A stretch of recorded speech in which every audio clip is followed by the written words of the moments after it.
Welcome to Heart of Scrolls for Friday, February 21st. There's been some new announcements on the Scrolls.com website that we can discuss, and today we have a collection of new and old guests for you guys. First off, we have Dialex, who is a player who has been active in the community and a successful competitor for a long time. Welcome to the show. I think that's where you say it's good to be here. Is he even here? Is that? Is he here? He's gone. All right. Well, Totally AFK. All right. yes, it's very nice to be here. Thank you. we also have a new addition to the Badger Guild, Clever Us, Hi. a frequent Scrolls streamer and up-and-coming player. Welcome to the show. It's good to be here. Looking great in my little photo on the stream there. Got Excellent. mid chuckle. Is that what's happening there? Something like that. And of course, we have the man who needs no introduction, Blinky. Welcome to the show. Hey. All right. Dialex is frozen, apparently. Oh, good. So I assume that means something's wrong with Skype, not that he's being turned into ice. All right. Well, let us know when you're back online, please. So, with the announcement of the upcoming release of Rebellion on next Tuesday, I believe, we got a collection of new information. Much of the announcement talked about things that we already know, of course, and have been discussing for the past 2 weeks on the podcast. But some newer information is a upcoming general and new to the scroll store, and new ways of acquiring those new scrolls. So on the topic of new ways to acquire scrolls, we have new precons, something that they're calling Explorer packs, adjustments to tiered scrolls and their value. Much as in the Week of Decay, the Just For You section will be updated with cards from the latest set for a week, and I think that's about all. So to you first, Blinky. What do you think of these adjustments? Will it help people get the new scrolls, or and maybe you have something to tell us about the precons? The precons. Oh, they're very sexy, those precons. I think whoever came up with them just playing. Yeah, the Explorer packs are going to be good. You get a minimum of 4 Rebellion scrolls per pack, I believe, so easy to get them there. The precons have got 10 out of 15 new scrolls in them, so that'll get you off to a good start when collecting the new scrolls. Yeah, it's going to be it's been made a bit easier to collect them than life has been in previous sets. But it's good. Yeah, it's great. What kind of players do you think the new precons will appeal to? Do you think these are something that everyone should want to buy, or not? Not quite everybody. It's aimed at some not beginning players, but people who have played the game slightly a bit and looking to expand their collection. It'll be fine for beginner players. But yeah, that's it. I don't really know, because I've tested them against myself. a lot, and they were fine. But it's difficult for me to say how easy they'll be for a newer player. I tried to make it as easy as it could, but balance was the most important thing, really, and sticking to the plan. And obviously, a big part of this this discussion is also how do you guys intend to fill out your collection with these new scrolls? So first off, Clever, what are your plans when Rebellion hits? How do you plan on filling up your collection? Well, I actually don't know whether this is optimal at all, but I'm planning to just blow all of my money on those Explorers packs and then save like 3K and just play Judgment over and over for a while. Because I How much haven't money had have you got? I've 30,000. So not. I laughed at your face. It's not a huge amount, and that's why I don't think I can get there just by buying packs. But We can help you though. But I don't know. I don't think that even if I could get all of the cards in hand at once, I would necessarily want to go straight into ranked with that because I haven't had a chance to play in the test server, and so I kind of want to get a feel for the cards. Maybe in Judgment, I think that might be a good way to get a handle on that. So that's my plan: is start picking them up one by one in Judgment. Just play that for a while. Good luck with Right that. on. That's very similar to my plan as well. I'm gonna dump all my money into Explorers packs and then fill in the gaps with Judgment, perhaps. Is Dialex with us yet?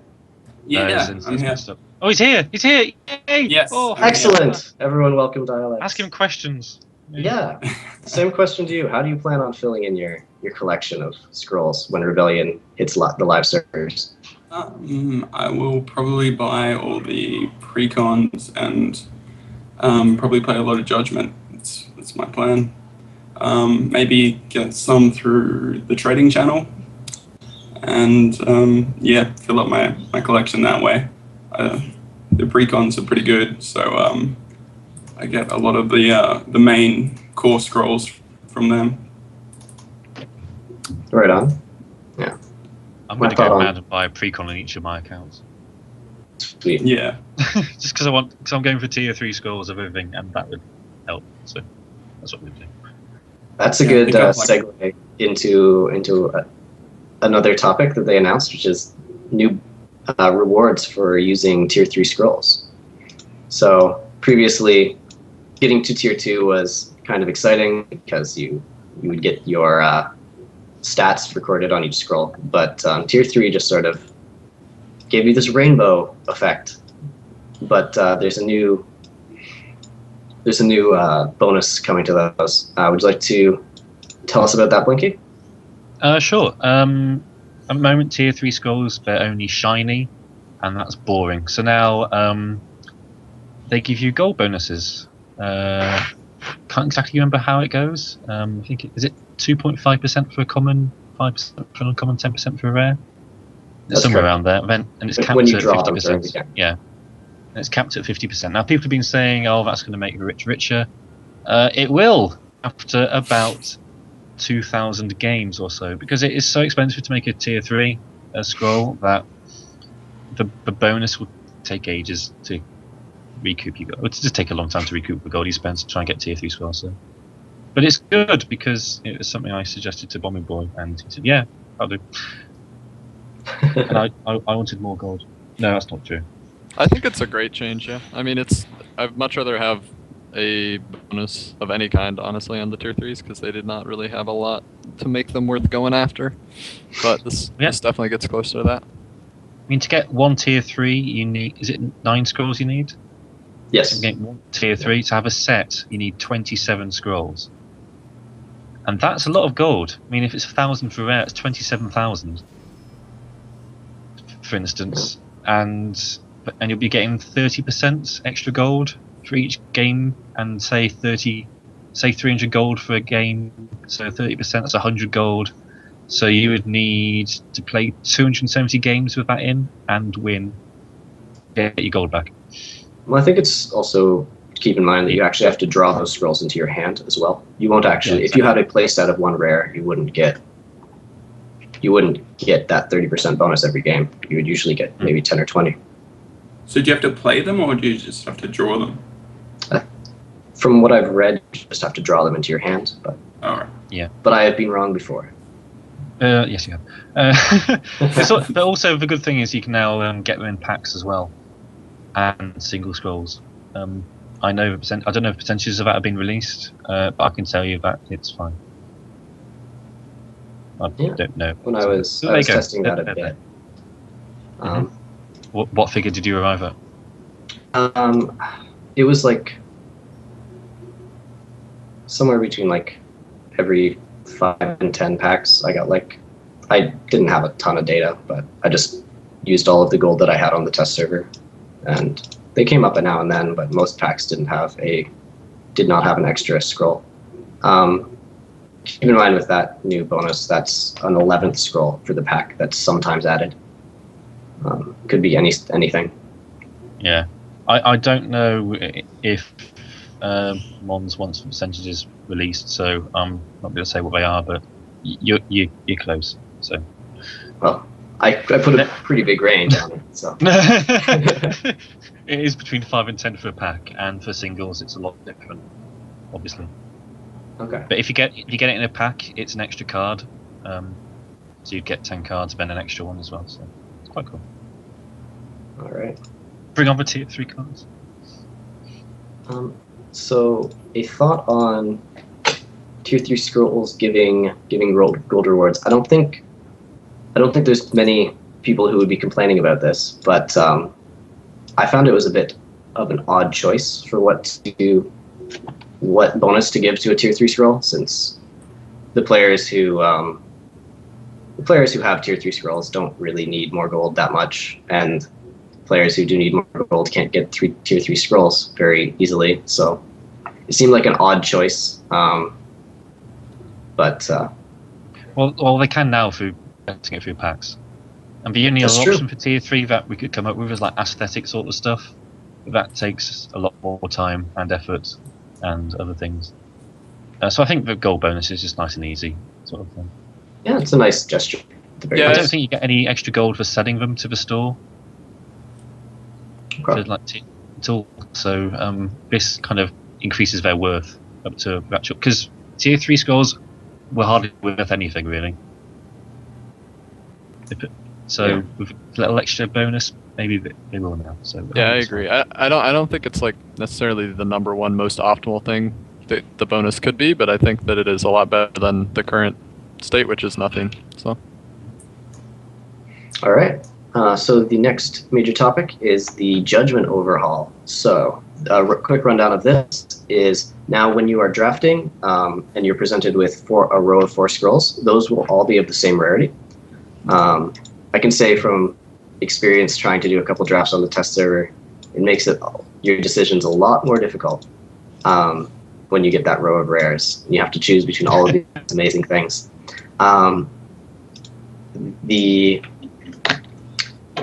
A run now finishes when you either have 5 wins or have taken 2 losses. So this is 6 similar. wins now. Is it 6 wins now? Okay. Yeah, they changed it. So it's 6 wins or 2 losses. This is very similar to the arena system in Hearthstone, for those who are familiar with that. The entry fee will be lowered slightly to compensate, since you can be kicked out early now. And the gold rewards have been changed. So if it has been upgraded to 6 wins, my numbers might be a little bit wrong. But here I have that if you win 5 games, you'll now win 1,600 gold instead of 2,000. So that's down a little bit. And if you win none of your games, you will only receive 100 gold, where it used to be 150, but your investment was lower. So those sound bad. But if you win 2 of your games, you'll now get 400 gold, where you would previously have received 250. And for 3 wins, you're up to 800 gold, where it used to be 500. So throw this to Dialex first. What do you think? What do you think the biggest effects to judgment from these changes will be in terms of how people play it, what people play it, how popular it will be? Well, just lowering the entry fee just, I don't know, makes it more appealing to everyone, I guess. So hopefully it'll increase the number of people playing Judgment. Also, like kind of the guaranteed rare and things like that. I don't know. I don't play a whole lot of Judgment. It's probably the least played mode I play. I think the other guys play a little bit more. But yeah. I think the changes are good. I mean, I like that you get more games, but also there's a lower entry fee. And hopefully you'll be able to get your scrolls that way through this Judgment mode. I don't know. Yeah, I'm very excited about it. I think it's a bunch of really good changes. I think there's going to be a lot less variance. Maybe not like a huge amount less variance. There's always going to be variance in like whether you get a good deck or a bad deck in Judgment, but at least dividing it up this way means you can kind of rely on getting some of the core cards that sometimes you just never even see. I don't know. I also think that lowering the price is great because that 1,000 gold mark can be kind of intimidating if you only have like 3,000 or whatever and you're not really expecting to do very well. Like in the current system, it's pretty easy to go 2 and 3 and walk away with less than what you paid to get in, which feels like kind of a waste of time. I think a lot of people are very conscious of the opportunity costs of playing Judgment and the fact that you can make a lot more gold in the current system playing other modes unless you're going like 4-1, 5-0 is a big discouraging factor. And I think encouraging more people to play Judgment is one of the big factors in making it a successful mode in the future, because that'll speed up queue times and make it so that you can have more even matches, stuff like that. I think Judgment also is really appealing for the newer player base. So it's a good thing to kind of make accessible for newer players by lowering the cost. It puts everyone on even ground according to cards. So you feel at an even ground to any other Judgment player because you've gone through the same process. Yeah, right on. I think a significant element of this change is also that they have a single run. Like a single run will often take a shorter amount of time than it does now, since 2 losses and it's over. But it will also, cost you less. So each individual run should become less impactful, which means you can spend less time in a run and then get back in there and draft another deck, and that sort of evens your variance out a little bit, since instead of doing 1 big run, you do 2 little runs. So the amount of variance between 2 decks should be lower, I would imagine. Do you have any thoughts on that, Blinky? Judgments. I've been calling some of these changes for a long time, mainly for keeping them of the same rarity on the same row to make it a bit fairer. But yeah, I don't really play too much Judgment, but when I do, I enjoy it. So I'm looking forward to testing out these changes, especially with the new scrolls coming in. That's all I have to say on it, really. Right on. Yeah, I think certain archetypes will emerge with the addition of the new scrolls that you can't really do reliably now. Like, obviously, ranged energy comes to mind. A lot of times when you're drafting energy in Judgment at the moment, it feels like it's a real struggle to get a proper set of creatures to keep you alive. But hopefully that will change with some of the new additions. So a third set of changes are mostly cosmetic. So we have the Ironclad Reaver. If that could be put up on screen, that would be great. This was previously called the Shadow Hands and had placeholder art and name, but it's now called the Ironclad Reaver. This is the 4/5 for 5 energy that becomes immune to damage after pillage, after striking an idol. So that's updated now. There have been a couple name changes. The Tempest Runner is now the Tempest Reaver, and the Wings Rammer is now the Wings Charger. The most exciting to me is the new backgrounds in the individual games that you're playing. There are some new trials. There are a few new options. You can disable the visuals for upgraded scrolls. Apparently there were some people requesting this. I don't imagine getting much use out of it myself, but there's that. Some new search filters in the deck builder. The attack animation previewer. And also interestingly, when you trade away a tier 2 or tier 3 scroll to another player, their stats are reset now, including the date that it was crafted. So Oh, that's interesting, actually. I didn't realize that counted as one of the stats. So throwing that to Clever first, which of these,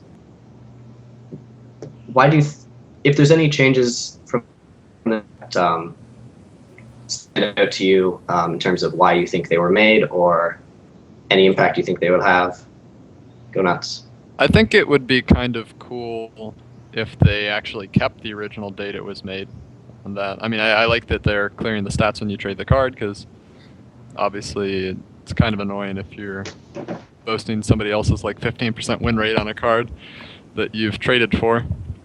But it might also, I don't know, I'm thinking about Pokemon randomly enough, and in Pokemon when you trade for another person's Pokemon, it records the name of the original owner. So what if you could what if it had that information, like crafted on X date by X player? That might be a fun little thing that, I don't know, maybe that's hard to implement, but regardless. Sounds like a good change to me. It's that might be kind of, and then you'd have like the cards that were traded away from the top players, like maybe they would develop some kind of market for that. I don't know, probably not. Yeah, I think you should keep the stats of the previous player, so you have like something to aim to beat, you know. So say they have like 15% win rate with something, and then you're like, oh yeah, maybe I can beat that, which would be pretty easy. But I don't know, it'd be cool to aim to beat the previous player in some way, and then whoever last traded it, or something like that. Well, the idea before when keeping the stats was, like, say you trade for a Brave that's like killed like 400 units in like 10 games or something. You think, oh, I can have that Brave, it's awesome. You think it's a super powerful version. That's the sort of idea. It's like got a bit of like flavour and history to it, but I think that's kind of secondary to getting your own stats together and working things out from there. Okay. Yeah, I would like to see the date and, like Clever mentioned, the original crafter recorded and saved on a scroll after it's been traded. Even if it resets all of the other in-game stats, I would like to see those stay, so that maybe there can develop a market for, say, like 7-8 month old scrolls, or scrolls that Blinky crafted, or whatever else. I think that would be cool, while still retaining the functionality that people are looking for in being able to reset their stats, or not have. If you could rename scrolls as well. I completely support that idea. That is an amazing idea. I really want to rename all my Braves, like, I don't know, like Harold, Chuck the Brave. Obviously, your opponent will be able to see the new names because that would be confusing for a newer player. Maybe if they were in quotation marks or something, or in a smaller font. Maybe, but it would be a bit weird. They'd also they'd probably have to figure out some kind of profanity filter at that point, because you want to have, like, Dick Butts the whatever he's floating around. Dick Butts the Wings Rammer or Charger. Maybe that's why they changed Wings Rammer to Wings Charger. Does anyone have an idea of why they changed those names? Why they changed to Tempest Reaver instead of Tempest Runner, for instance? Because it's weird. Actually, no, it's not. Tempest Reaver's weird. I don't know. What have I done? Isn't Reaver a subtype? I think so. Reaver is a subtype. It also gained that subtype, I believe. Yeah, type Runner doesn't really work. I guess they wanted some more Reavers to go with the top Reaver, Thea, right? I don't know. If she's like the only Reaver. How many Reavers are there? There's 4. There's 4. Boom Reaver, Tempest Reaver, Ironclad Reaver, and Oh, Ironclad. Reaver Thea. Does that mean there are as many Reavers as there are Gravelocks? No, because there's. Well, actually, yes, because there's Yes. 4 Gravelocks. But there's thingy. So Where- 4.5. Weren't we talking about this, about how we wanted more Gravelocks? Yeah, and wolves. Like Well, actually, not wolves. That would be horrible. Ball Gravelocks would be cool, but they've gone with automatons instead, which is fine. We'll just push for Gravelocks next set. I mean, it only take like I think- another 3, won't it? I think nice. What would help Gravelock decks and Gravelock synergy would be if there were more units that benefited other Gravelocks than just the Elder. Because right now, playing all of your other Gravelocks doesn't really feel like you're playing a Gravelock deck until you get that Elder on the field. But Yeah. Raider's a bit weak as well, but Outcast is. yeah, Outcast. It used to be one of the top decks back in the alpha. Oh, really? Yeah, it used to have, because the deck size were 40, and you could fit all 9 Gravelocks in with Ive Eagle and Giardic power. So Outcast could be healed, and it was insane. Okay. But not I now. imagine the reason to change Tempest Runner to Tempest Reaver is just because they are, for lore reasons, they're introducing this faction called the Reavers that are working with the other forces of energy, and they want them to be more well represented in the Rebellion set. Yeah, But that's speculation. Filters, not too important. Is the attack animation preview, which I think NRP's been demonstrating on stream. That's quite cool. Come on, bring his And- charge. All right. Must be a hilarious animation where if you just keep clicking on it, it will do something funny. So, Yeah, it looks funny. if not all of the new changes. So what decks do you guys plan on running when Rebellion hits the live servers? What's the first thing that you plan to put together and hit the ladder with? So, Blinky, you first. What's your thoughts? Oh, well, it's not going to be Growth, because apparently I suck at playing Growth. But it's probably going to be very good. I'm probably going to be tempted to go with Energy. I want to go with Order, but I don't know. Okay, I mean, I'm confused and alone. I'm a Decay player mainly, but then I want to like rock Energy because it's cool, but then I want to go Order because I like Order, and that was my thing. But Decay's now my thing, and I don't know. Stop asking me questions. Yeah, I think that's the great thing about this patch, right? Is that I want to play all of these different things. Like, I really want to play Energy. I want to play. We were talking about like 2 different kinds of growth deck. One focused on beasts, one that's not. Both of those seem interesting to me. I think I'll probably go towards growth first, just because that's what I'm more familiar with. But I don't know. And what ones you have most of the cards already for, I would imagine. Yeah, that's the other thing. But I think in the long run, all these factions are starting to look really fun. Oh, we have a straw poll. Everyone voting Ooh. Energy. Yeah, I'm Actually, going to go vote with Decay Energy because as I'm going to well. vote Decay. I will play a little bit of Decay because, yeah, like Blinky, I'm most familiar with Decay. I don't think they look the strongest post-patch, but I'm still going to try them out and see how I go, you know. What about you? Okay. Cantor? I plan to put together the ranged energy deck and see how that does on the ladder. As my first choice. They seem quite strong on the. No, I don't think so. I think Crimson Bull Splash is kind of dead. It's at 3 cost. But yeah, I'm gonna try to put together the ranged energy deck and play that first. With the, it looks very strong on the test server right now, and it's new, so. Yeah, that's definitely Yeah, tempting. It uses the most new cards, I think, as well, that deck in particular. I mean, out of the new kind of basic constructed decks, I think most energy players will be using the most new cards, if that makes sense. Since you guys are might be sticking with decay. On the opposite side of the spectrum from energy, where energy is the resource that is most likely to be playing a lot of new cards, decay seems to be the one that's going to be playing the least. Which do you think are the key new cards to add to a decay deck? Either Dialex first, I suppose. I kind of like Baneful Bitch. I really like the Malevolent Gaze as well. That's probably one of the strongest new decay cards. And that's probably about it. Just those two. The only scrolls I'm going to be putting in there. The newer Road's really good as well, I'm going to say. I know it's not a decay card, but it's really good for kind of, taking out totems and things like that. A good way to deal with structures. Put in Nuru. Nuru? No. I'm anti-Nuru. What? But I'll get out. I mean, What's your opinion, Blinky? I like Nuru. She's going in. Anything else? The Witch is going in as well, and that's it.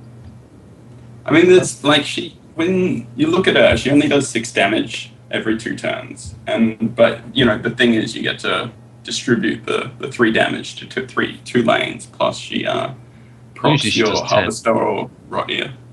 10. Oh yeah, that's right. If you have an idle, she buffs everything else as well. I think it's also important to keep in mind that she doesn't need to endanger herself and go fight those people that she's attacking. She just can stand on the other side of the map and sort of like a. You may avoid Spiky and things like that. So.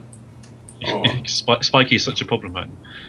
Well, not because of Spiky, but because of walking towards a Great Wolf, for instance. She doesn't need to. I see. She can stay away from it. Sort of like a marksman, for instance. But Yeah, you can just kind of keep her somewhere where she's protected. I think that's cool. Also, the stuff dying, like the husks that die at the end of the turn, doesn't that trigger all your death effects and things, like set up harvesters? Yeah. Harvesters and Rot Eaters and stuff. yeah, it can trigger your harvesters and your rot eaters and all of that.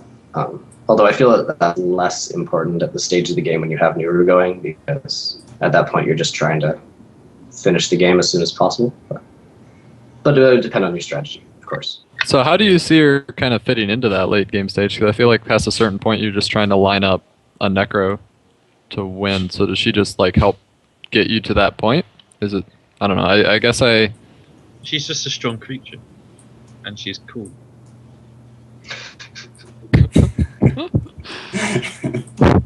Okay.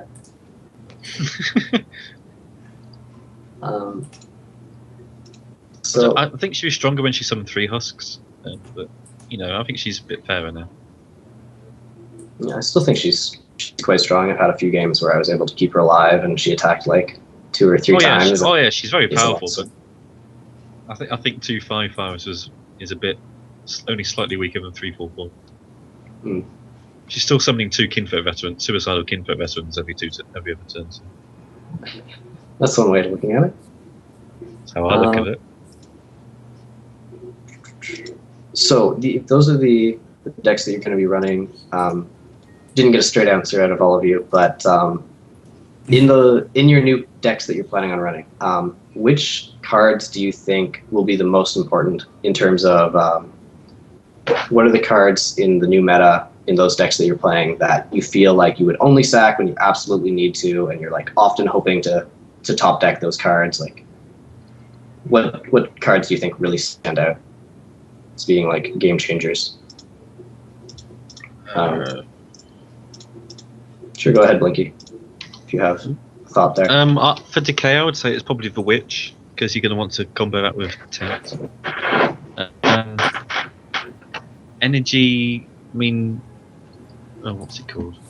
That eruption thing. Sudden Eruption, that's going to be a card which is going to be quite powerful sometimes. It's tough because that's not usually how a game gets played. You don't usually keep cards or anything. Power Trip is maybe one. Okay. I don't think there's anything in order. Growth early on, you'd want a new Veta, obviously. Maybe late Obviously, game, yes. Jarl can change things around with his inspiring ability. So there's a few things there. Okay. Clever, do you have any thoughts there Yeah. for the new growth deck that you'll put together? I'm actually really excited about Jarl Earlhald. I'm actually, I think, one of the few growth players in the top 30 or 40 or whatever that's running Kinfolk Jarl, or at least I'm one of the few I've seen. And a lot of the time, that winds up just being like a tanky dude who you can use as a quasi Crimson Bull, just to get a little extra damage, and then have somebody on the field who's a threat for the following turns. And I think that Jarl Earlhald. I always want to put a second L in there. The point is that he's going to be even better at doing what I'm currently using the Jarl to do. So I'm pretty excited about that. I think he's You're got one of most the health few- of any unit as well, isn't he? Yeah, he's health. nice. Everything else got some. Yeah. Pretty strong. Clever, you're one of the few players who don't run Sister of the Fox as well, right? So did you see her fitting in the new? Yeah, Sister of the Fox, cutting that was something I decided after talking with Cantor about it for a while. And I kind of like Sister of the Fox. I kind of like the Kinfolk Ranger over that because I think that getting something on the board turn 2 a lot of the time can be a big important factor for growth, and the evidence of that is the difference between the strength of a start with a Kinfolk Brave and one with when you don't get that. And I think any growth player or anybody who's played growth has really felt that. Like the games where you get the Brave out are just that's a strong start in a lot of cases, and it kind of forces you to like answer it. And the Kinfolk Ranger doesn't have anywhere near that presence, but it at least gives you some kind of a foothold. I don't know. I think, and then the argument that Cantor made, which I think has a lot of merit, is that cantrip cards like that aren't as useful once you start having cards you actually want to play. So like Eye of Eagle used to be a card that was in every growth deck at the beginning of beta, or at least almost every growth deck, and that's no longer the case at all. Nobody runs it because there's other cards that are more reliable and better. Yeah. I've replaced her with Vengeful Beta in my new growth deck. So, Yeah, I totally support that. I think Kinfolk Ranger goes right out the door for that card. I'm very excited about that card. I haven't actually played with any of them, so I'm not sure how exactly. I hope it dies a horrible death. There's also the Outcast. So. Do you think it's worth putting in an Eye of Eagle just to try and increase your chances of drawing the beta early on in the game? I don't think so. I don't think there's a lot of situations in which, I don't know. I'm just not huge on Eye of Eagle. Okay. Keep in mind, you can also say they don't need to be cards from Rebellion. Any other cards that you think are going to just play a big role in your decks, and you'll always be trying to hold on to them when you can. Are good choices to mention as well. Dialex, do you have any thoughts that way about your deck, about what cards you think will really stand out as being important to your strategy? Will you still be running Necrogeddon, for instance, or will you be going with a different approach? My new Decay deck's actually looking pretty weird. It's got like it relies a lot on the Puppet Soldier, Road, some Witch, some Bloodline Tanks, things like that. So yeah, I think a Road's going to have a big role to play back in the since it's buff, and also since there's so many new ways to proc it as Decay. Sorry, the Puppet. Okay. So using the Malevolent Gaze is what you've got in mind? Yeah, the Gaze, and also Nura's Needle. Yeah, it's probably the two ways you could also proc it. Maybe the Bloodline Tank even, if you want to be expensive about it. Okay. Actually, one of the kind of to go to the, because you're asking which cards are going to be essential. I think one of the most interesting changes here is that there's the possibility of a Great Wolf-less growth deck, so a growth deck that does not run Great Wolf, and that's a pretty big change, right?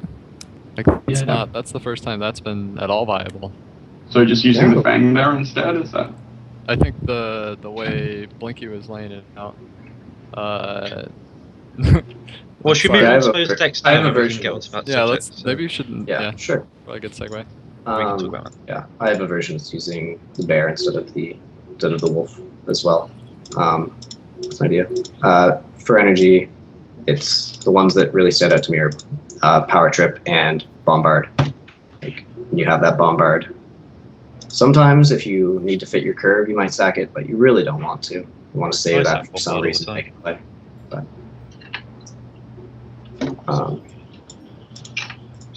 that's how I look at it anyway. So I think we've already talked about the new judgment changes. A note in here about if you think judgment will become more popular. I think, so that's a resounding yes from everyone. Yeah. Anyone disagree? All right. Okay. That was quick. Is there any cards that you guys feel will vary? So we're going into, to preface a little bit, with the new patch, we're sort of going into a fresh new meta, right? There's going to be lots of things that people are trying out. We're not going to be quite sure what's right. So there should be some shifts in popularity of various decks for the next month or so. So are there any cards in particular that you think will vary in power and vary in how often people would like to include it in their deck, depending on what is popular on the ladder at the time? For example, like Bloodline Taint is incredibly strong against Order. It's very good against other decks, but not quite as strong, so that might vary. Or the Gallant Defender is very strong against Growth, I believe, but not necessarily as strong against some other, like against Energy, for instance. Is there any thoughts on that? Any cards that come to mind? Throw it to Blinky first. Mhm. No? Not really. All right. Dialex? I guess there are some scrolls that are harder to remove, like those 2-hit point cards that kind of give you a big advantage early game, like Hide Smuggler and the Vengeful Vader. Like obviously against Energy, you can just spark it or Soul Steal it as Decay.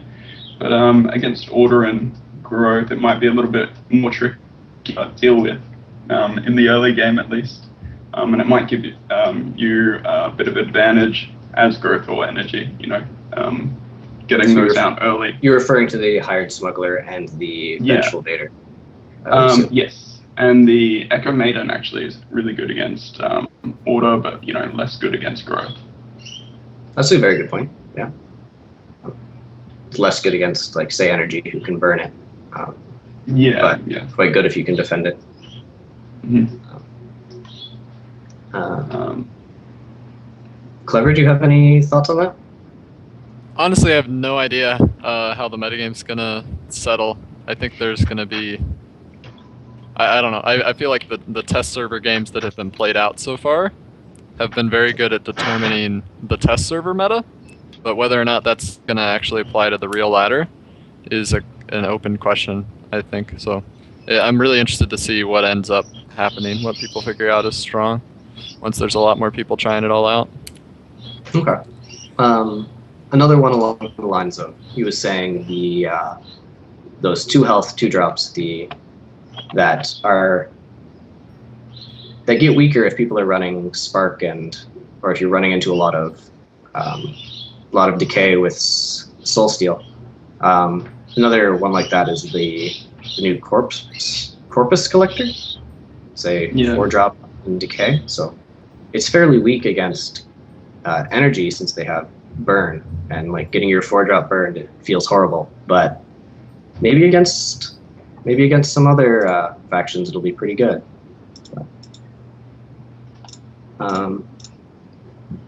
So now we have we've used most of the time, but we have some for people that want to get a head start on preparing their deck plans for the upcoming patch. We have 4 decks that NRP and Blinky have built. that we can put up on the stream there to discuss. So Blinky, Yes, tell us Cantor. about these decks, or one that you'd like to discuss first, perhaps. Well, you pick one first, and then we'll. Cause I can't see the stream at the moment, so I don't know what's the pictures of. All right, let's start with the order deck that you guys put together. Order deck. That was fun. Right. Just link it in chat as well. Yeah, that's it. Okay. So we kind of started with like the similar sort of build in the minds of how the decks are built now. So like 3/3 drops, 3/4 drops sort of thing. This order build, I'm not very good at explaining things.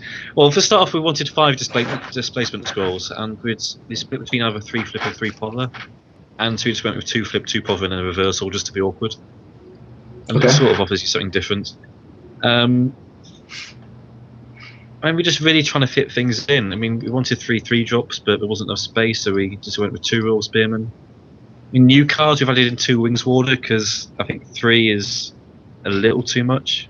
You don't want to draw them all the time, because they don't attack and do anything too much. But they're useful, like, against some decks.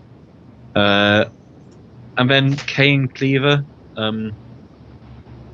We couldn't decide which to go with 2 of. I mean, K is good, draws you lots of cards, and Cleaver's good because it's a huge relentless creature, so we just went with 1 of each. Basically. All right. It might be best if NRP comes on and helps us explain this, because I'm bad. That would be Yeah, great this deck is awkward. It's got so many. It's Yeah, what are your thoughts, Dialex? reversal, What a would you single change? wing split. Sorry? Genius, I tell you. What are your thoughts, Dialex? What would you change? What stands out to you? I'm not saying I changed. I don't know anything about order, so I don't know. Okay. I don't want to throw the Alright. first stone. But yeah, just a single wings cleaver and single reversal is a bit strange.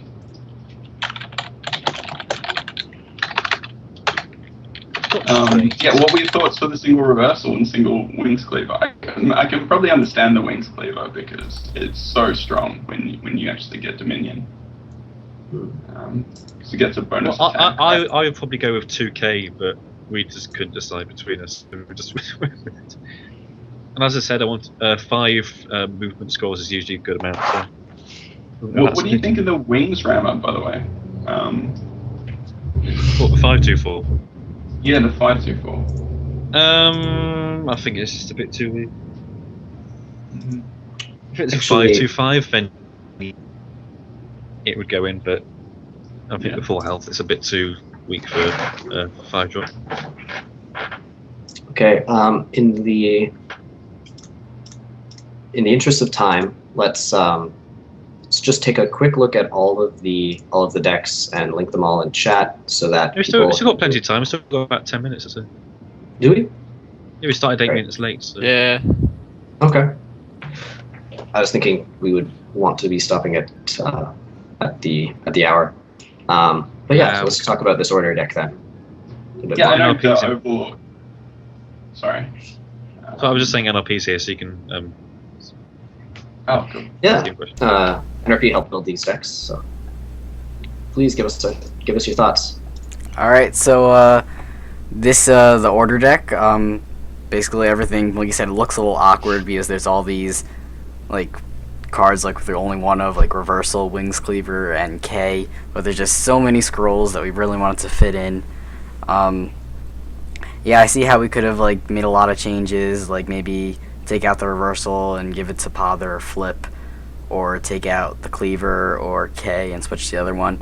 But I think there's going to be a lot of variations to these kinds of decks, but this is just what we were able to come up with in like 20 minutes. So, yeah. Yeah, I don't think it's meant to be a definitive end. Yeah, no, these Well, no, decks are yeah, definitely but- not. Yeah. These decks are definitely not like exactly what people need to be running, but as an example for people to prepare of what to look for. I do think think Wings it's Warder- arguable that like in the late game, maybe it makes more sense to be one card deep in certain situational cards in order, because in the late game you're going through so many cards with all the Imperial resources and the Pothers and Kabaks, etc. I don't know. Maybe that's my attempt to justify on behalf of my friends here.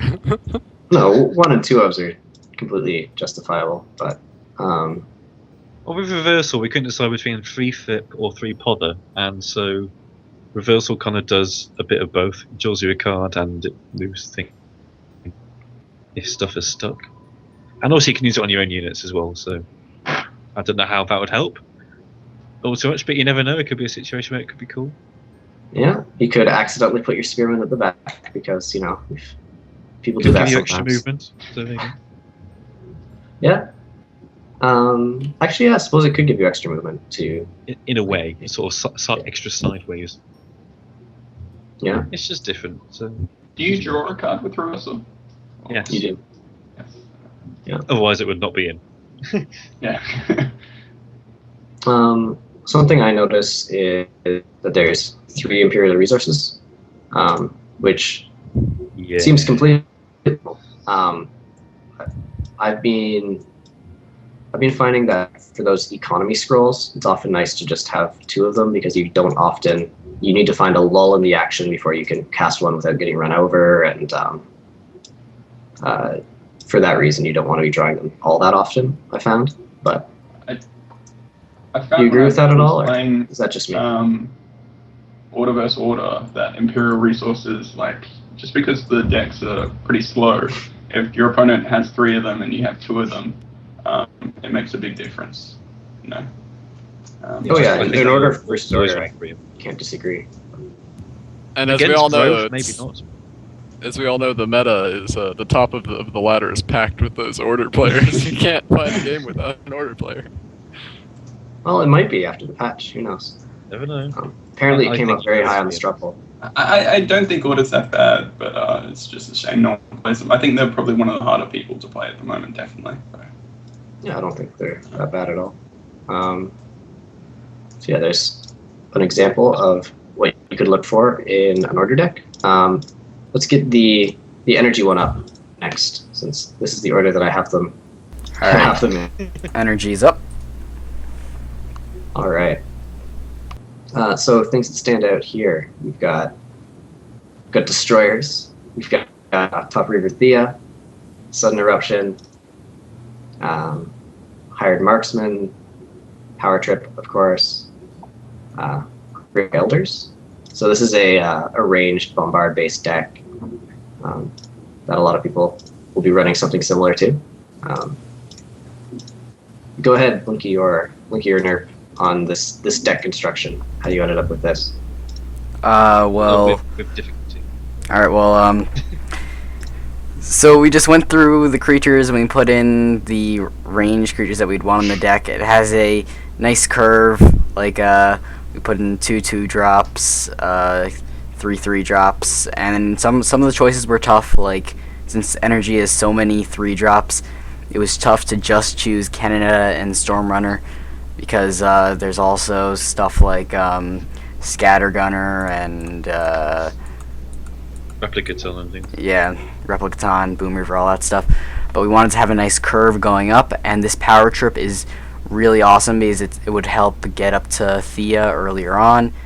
And we split Thunder Surge and Sudden Eruption up, so we have 2 Sudden Eruptions and 1 Thunder Surge, because Sudden Eruption you can't really play around, so I think that's better in that way.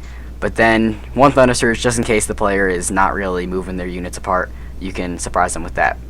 And the Destroyer is a little interesting. You can keep drawing with the Hired Smuggler, and Destroyer and Iron Whip works like a Mangonel at 3 attack. And if you just put it down without an Iron Whip, it's some nice steady board control. So yeah.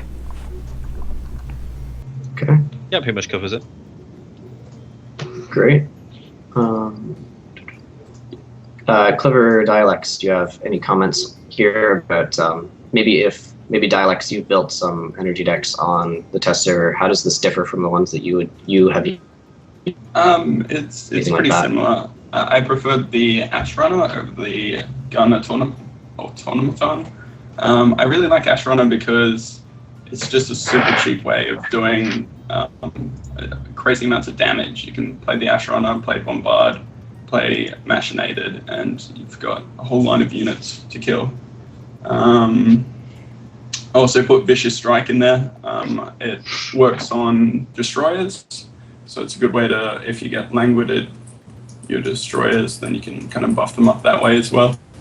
I didn't really like, I used Hired Marksman a little bit, but I didn't find it tanky enough. I remember Blinky saying, oh, he thought it should have full health. And I was like, what? But then I started playing it, and I kind of agree. I think it should be a little bit more tanky. I just found it was dying too early, especially with the 3 cooldown. But I guess with Bombard, you can still proc it. Okay. Yeah.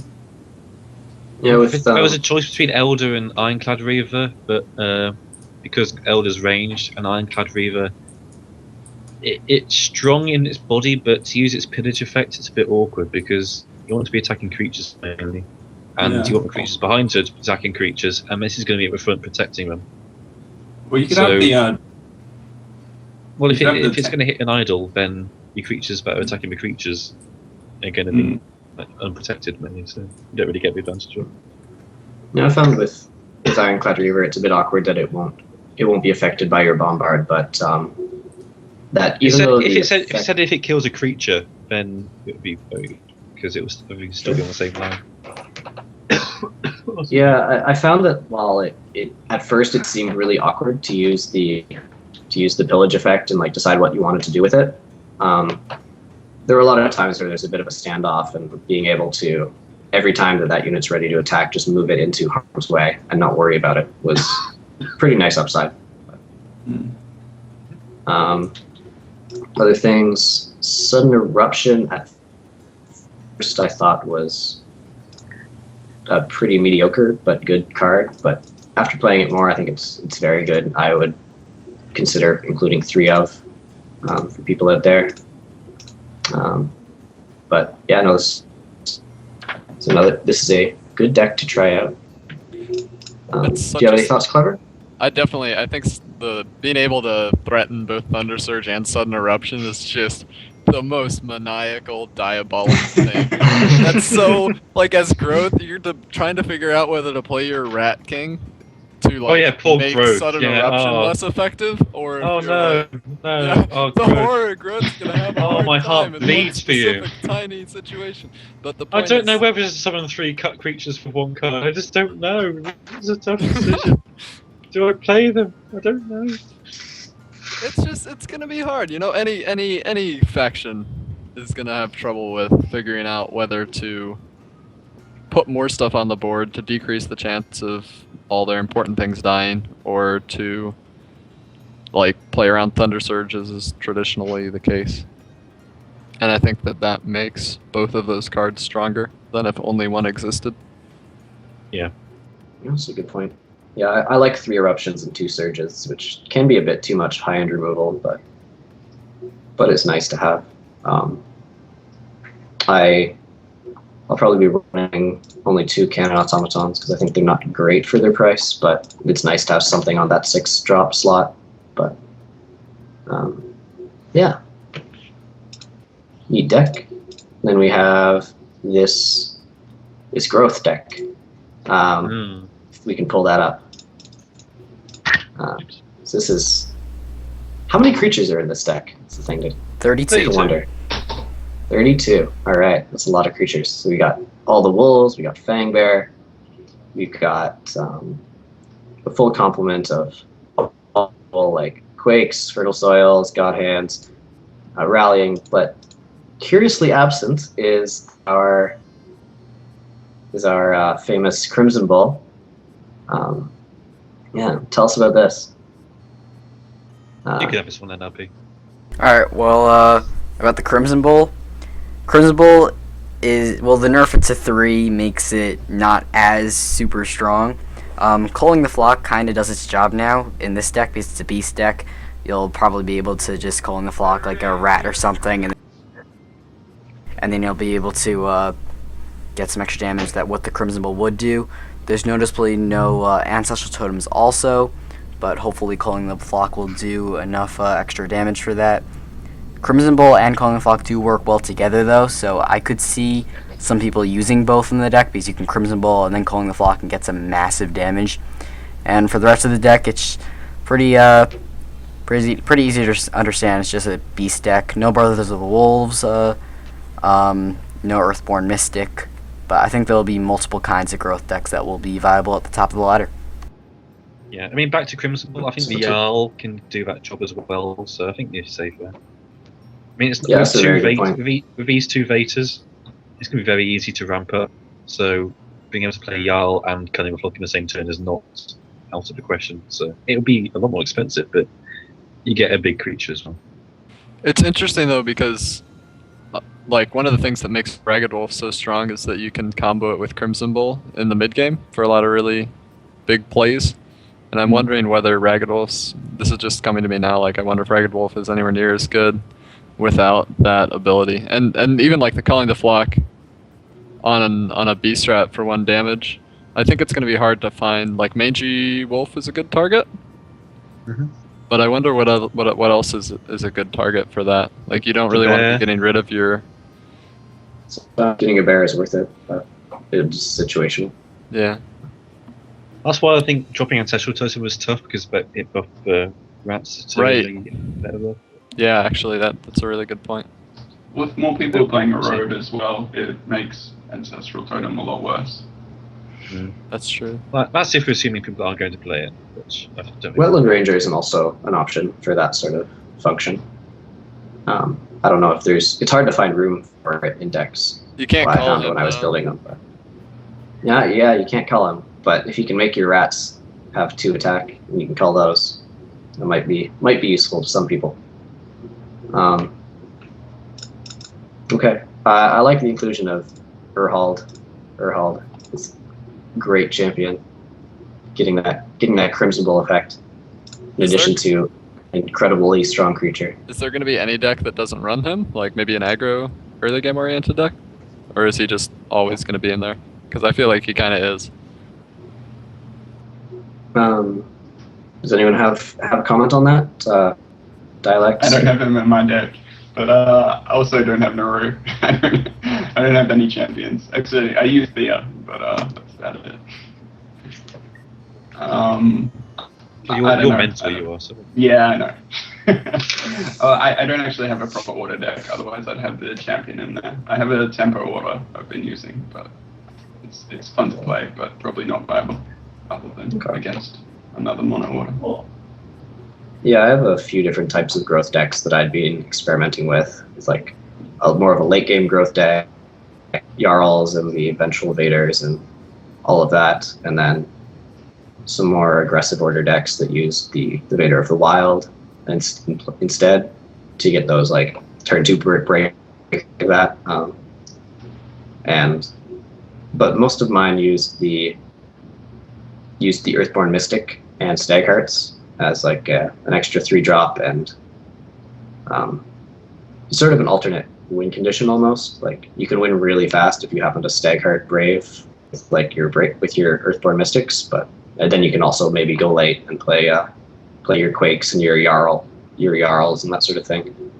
I honestly think the Mystic is kind of a must-play for any growth deck, really now, because it's just like the Night Scholar of growth decks, you know. Yeah, seems good. We did have a All version, but you take out Beast and you have Earthborn Mystic and whatever that new growth spot. What's it called? Underground.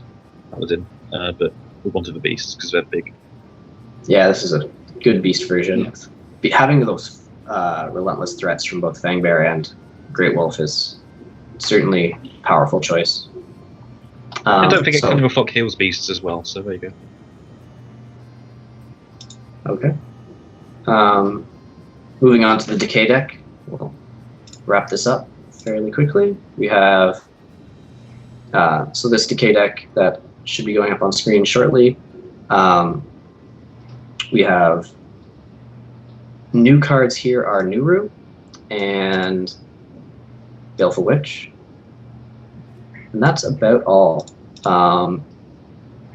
things that are different from most of the standard growth, or most of the standard decay decks are the Ilmire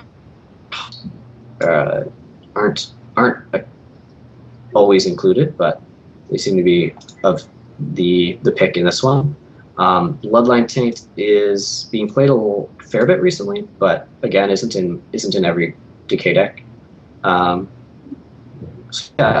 So you didn't feel like there were any other decay cards that make the cut, or any other new Rebellion cards that make the cut? No.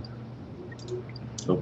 Not in this version. There's probably gonna be like a weird controlled decay version out there somewhere, which has got Light Seed and like Malevolent Gaze and all sorts of weird things and News Needle. But I think that's gonna take a long time to get together. And this is pretty solid. It's just an adaptation of the current deck.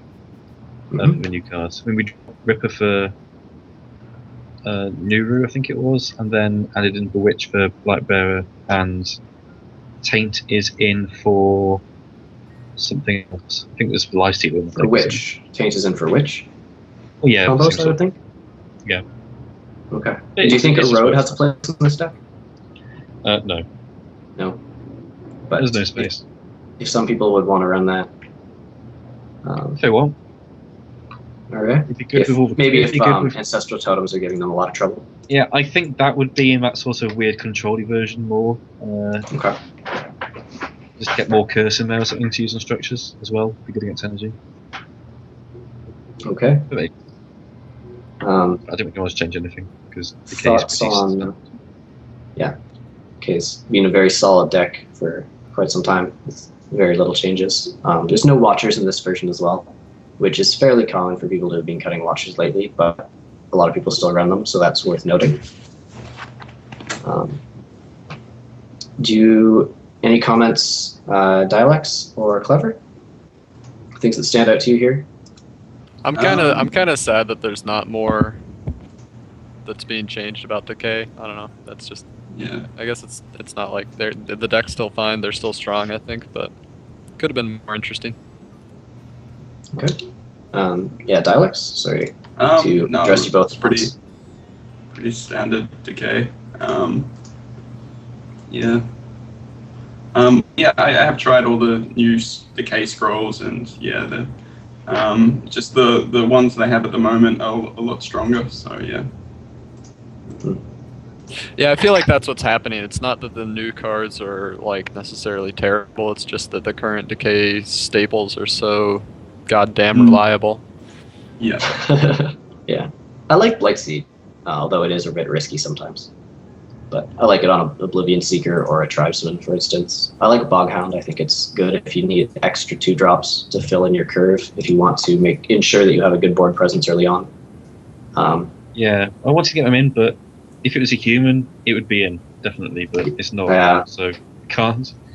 That makes a big difference, for sure.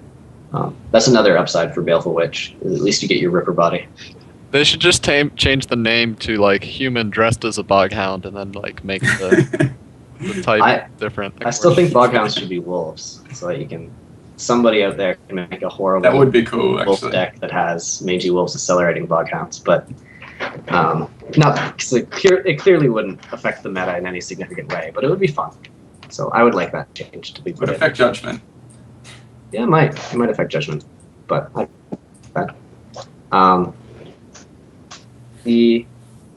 those are some example decks for people when the patch hits live that you can try out. I just got a fantastic idea. What if in that beast deck you ran a road and then Rot Eaters, and you calling the flock to your Rot Eaters after they'd gotten up to like 7/7? Yeah. That's a fantastic idea, is it? Wouldn't that be hilarious? Right. I'm just imagining like a swarm of beast rats with 12 attacks. You can also do Beast Rat with that thing that turns them all into monsters. It's a horrible idea, but Monstrous Brood? Yeah, Monstrous Brood on your Beast Rats. What if you calling twice in a row, you get it like stacks, right? So Yes, it does. wouldn't that be kind of sick hypothetically in certain situations? You need to have some Do like relentless 2 Great Beast Wolves Rats in a worth row, and doing. everything else has. If you do get a 2-color deck running, Boghound is Boghound, when it has its 4 attack, is a very efficient thing to use Culling the Flock on, but getting to that point where you have a lot of 2 different resources is not really reliable. Anyway, we're getting distracted. Let's shoutouts and community events in the coming week. We have some tournaments coming up. There's the weekly ESL on Sunday. There is, which I believe is the last ESL of the Winter Cup. There is Folksy Cup, which is going to be on Saturday, tomorrow. And that is a casual tournament which is using the middling mode format, which asks you not to play any scrolls of over 4 resource cost. It has an entry fee of 500 gold, I believe, to fund prizes. And there is also the Crazy Casual Cup coming up on Wednesday, which is using the peasant format this month, and that is defined as a deck which has only 1 playset of rare cards, 3 playsets of uncommon cards, and the rest of your deck is filled in with commons. So those are some events and tournaments to look out for. Blinky, do you have any things you'd like to plug? Your YouTube or your Twitch or anything along those lines? And then I'll add a few more as well. No? I'll stream tomorrow with ONG and Spiffy Joe, I think. That's 7 PM GMT. So look out for that. Pretty much it. Okay. Dialex, do you have any shoutouts? Shoutouts or plugs? Nothing to plug. All right. Alas. Right then. And Clever? I'll be streaming some, not probably tonight, but this weekend and other times in the future. Probably after the Owl stream. And where can they find that? I'll be the Owl stream after show. So that's twitch.tv/clever_US. I also have a Twitter which you can follow, which is linked on that stream page. So I'll go into that. But right on. Also, guys, this stream that you're currently watching, the Badger stream, is going to be starting up a proper streaming schedule next week after Rebellion. So watch out for that. There's going to be a lot of good content coming. And the Badger Guild has also recently established a YouTube channel. So with contributors from the guild, and I believe this podcast will be on that channel. Correct me if I'm wrong, guys. It'll be on this and half this bit, and then it's all being swapped over. Okay. So it'll be on the Badger Guild channel as well as the Heart of Scrolls channel. So whole stream, and other than that, there's just my Twitch channel, which is twitch.tv/trustyfish. All one word. Oh, and NRP's channel, and so he has both YouTube and Twitch channels, which is under the name NRP the Ninja, all one word. So thanks for tuning in, guys. This is Stay tuned, right? yeah. Well, for the people in the perhaps stay tuned for stream. a bit of after show on the stream. But thank you for watching the podcast. Hope everyone is as excited for Rebellion as we are. peace out, homies. Goodbye. All right.